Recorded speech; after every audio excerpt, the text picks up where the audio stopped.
Hello everyone, this is Urvashi Chauhan. Welcome back to another episode of Courts Today by Livelaw, where we bring you the latest developments from all courts across India. Let us start. Starting with an important update from the Supreme Court, which today set aside the notification issued by Union Territory of Ladakh for the Ladakh Autonomous Hill Development Council election in the Kargil region. The election was scheduled to take place on 10th September. The Ladakh administration had actually filed a special leave petition challenging the direction passed by the High Court of Jammu and Kashmir and Ladakh to notify the plough symbol for JKNC, that is the Jammu and Kashmir National Conference Party. JKNC contended that the plough symbol was reserved for it as it was recognized by the Election Commission of India as a state party of Jammu and Kashmir. The Ladakh administration, on the other hand, argued that JKNC was not a recognized state party in Ladakh and hence could not claim vested right over the reserved symbol. That the High Court erred in placing reliance on the Election Symbols Order of 1968 as it did not apply to the state of Jammu and Kashmir. Replying to this argument, the bench then pointed out that the state of Jammu and Kashmir was no longer in existence and all the Indian laws were applicable to the region after the 2019 reorganization of the state. The bench, comprising Justices Vikram Nath and Asanuddin Amanullah, had reserved orders on this matter last week. Today, the bench held that JKNC is entitled to the plough symbol. The court dismissed the petition and imposed a cost of Rs 1 lakh on the Ladakh administration for filing the petition. You must have seen the viral video from a school in Muzaffarnagar, Uttar Pradesh, where 2 weeks back, a teacher can be seen asking other students to slap a Muslim student in the class. Following the incident, an FIR was registered against the school teacher for causing voluntary hurt and insult with intent to provoke breach of peace. A writ petition has been filed in the Supreme Court by social activist and great-grandson of Mahatma Gandhi, Tushar Gandhi, seeking proper investigation in the case. A bench comprising Justices Abhay S. Oak and Pankaj Mittal today heard the matter and issued notice returnable on 25th September. The Supreme Court asked the Superintendent of Police Muzaffarnagar to file a report regarding the status of investigation in the case. As the petition alleges that ever since the FIR has been filed, there has been a mounting pressure on the child's family to strike a compromise and get the FIR against the teacher expunged. Thus, the court has further asked the SP to report about the steps taken to protect the victim of the crime. In the next update, the Editors Guild of India approached the Supreme Court today against Manipur Police FIR over fact-finding report. The Guild's 24-page findings were released on 2nd September. The fact-finding team was sent to Manipur to examine the media reportage in the state from 7th to 10th August. The FIRs are based on complaints describing the report published by them in relation to the ethnic violence in the state as false, fabricated, and sponsored. The Supreme Court today granted interim protection to 4 members of the Guild. A bench comprising CJI Chandrachud, Justice J.B. Pardiwala, and Justice Manoj Mishra passed the order while issuing notice to the state of Manipur on the writ petition filed by the EGI members. The matter will be now heard next Monday. Stay tuned with us.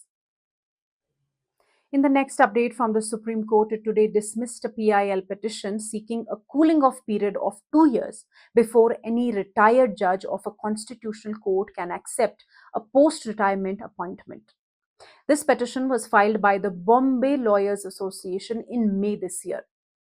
This was amid mounting criticism over retired judges accepting post-retirement censures. The plea had mentioned the recent example of appointment of former Supreme Court Judge S. Abdul Nasir as Andhra Pradesh's governor. Justice Nazir was a member of the benches that delivered two crucial yet controversial Constitution Bench judgments in the Babri Masjid Ram Janmabhoomi dispute and the challenge against the 2016 demonetization of high value banknotes by the central government. The petitioner stated that though there may not be any actual quid pro quo between the judge receiving the post retirement political position and the executive, but nevertheless it eroded the public confidence in independence of the judiciary. The court today asked Advocate Ahmed Abdi, appearing for the lawyers' body, whether the association intended for this prohibition to apply in the case of the appointments of retired judges to tribunals and other posts as well. To this, Abdi clarified that the plea was restricted only to political posts that depend on the discretion of the executive. Further, the Supreme Court bench of Justices Sanjay Kishan Kaul and Sudhanshu Dholia refused to entertain the PIL. The bench stated whether a retired judge should accept any office has to be left to the better sense of the judge concerned, or a law has to be enacted in this regard.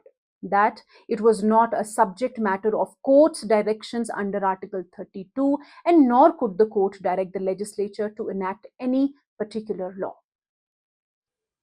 The recent pictures of landslides and houses reduced to debris coming from the state of Himachal Pradesh were indeed horrifying. With incessant rainfall, the state and its people have suffered immense damage financially as well as emotionally. Apart from this, the cracks in Joshimath and other cases of land sinking point out the fact that grave ecological damage has been caused in the Himalayan region. The next update is a plea being considered by the Supreme Court seeking for carrying capacity studies to be conducted in 13 Himalayan states and union territories. The plea has brought up concerns regarding uncontrolled and unsustainable construction of various commercial accommodations such as hotels, resorts, rest houses, homestays, as well as hydropower projects and unregulated tourism in the Indian Himalayan region.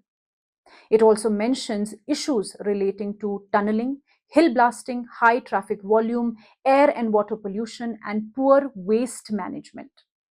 These issues, as per the petition, are affecting the environment, ecology, geology, and hydrology of the region that are spread across 13 different states and union territories, some of which include Uttarakhand, Himachal Pradesh, Ladakh, West Bengal, Manipur, and Tripura.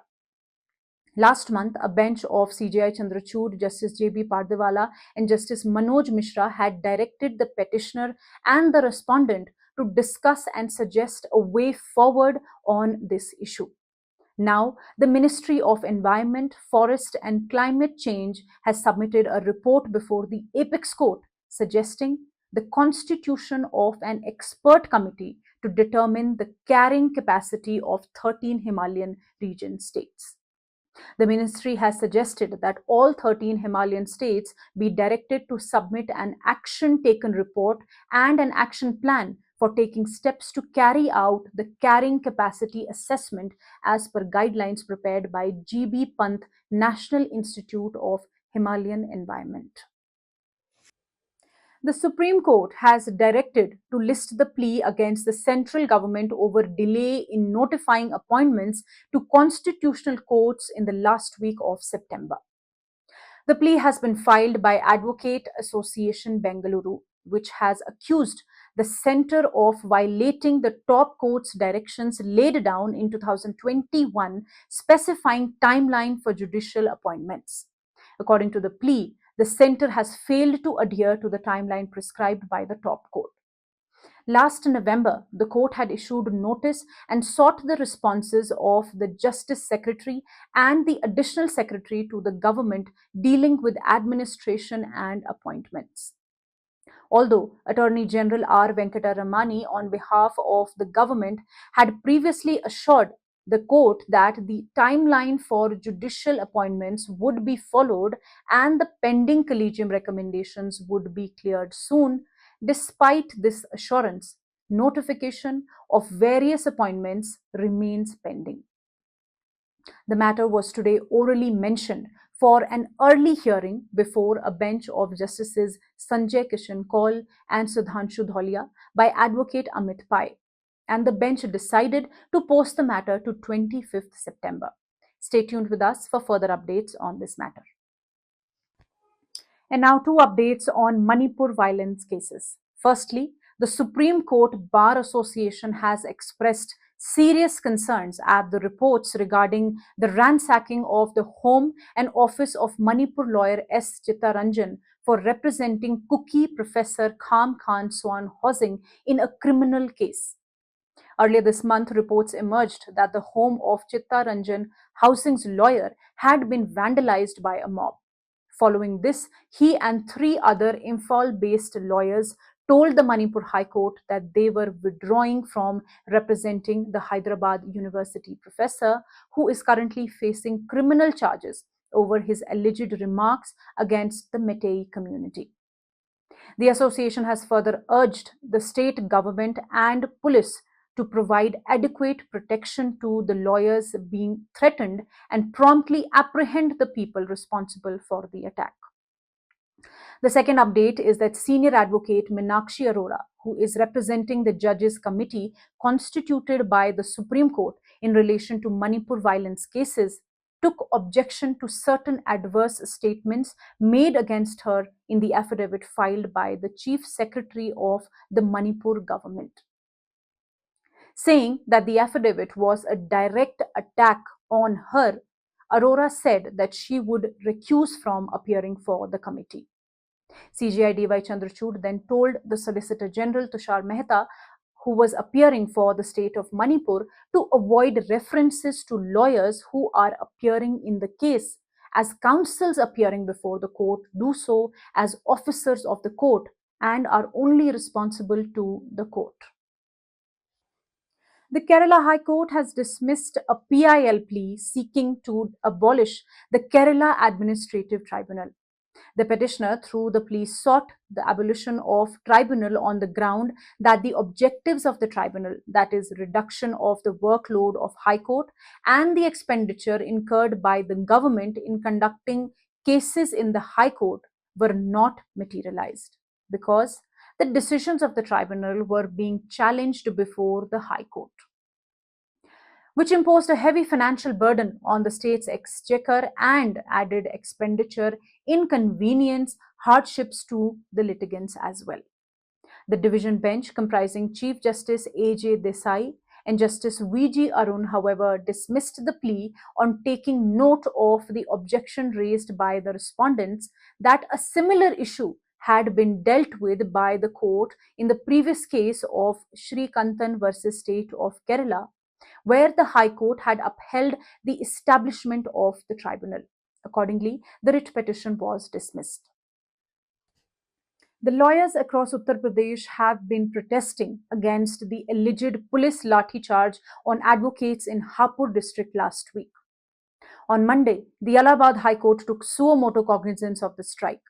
Now, the High Court Bar Association Allahabad has passed a resolution to resume judicial work in lieu of the assurance given by the bench headed by Chief Justice Pritinkar Divakar.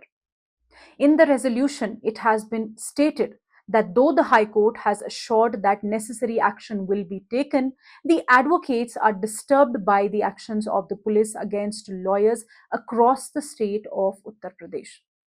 Police has been constantly trying to snub peaceful protests by lawyers and has been registering false cases against them. However, the Awadh Bar Association of Lucknow bench has resolved to abstain from judicial work today due to the injustice against the lawyers. Thank you for joining us. If you wish to know more details about the cases I mentioned here, you can visit our website at www.livelaw.in. Stay ahead with quick legal updates only on Live Law. Do not forget to like, share, and subscribe and support us. You can also support us by donating through the thanks button at the bottom of our videos or consider becoming a member at just 89 rupees per month.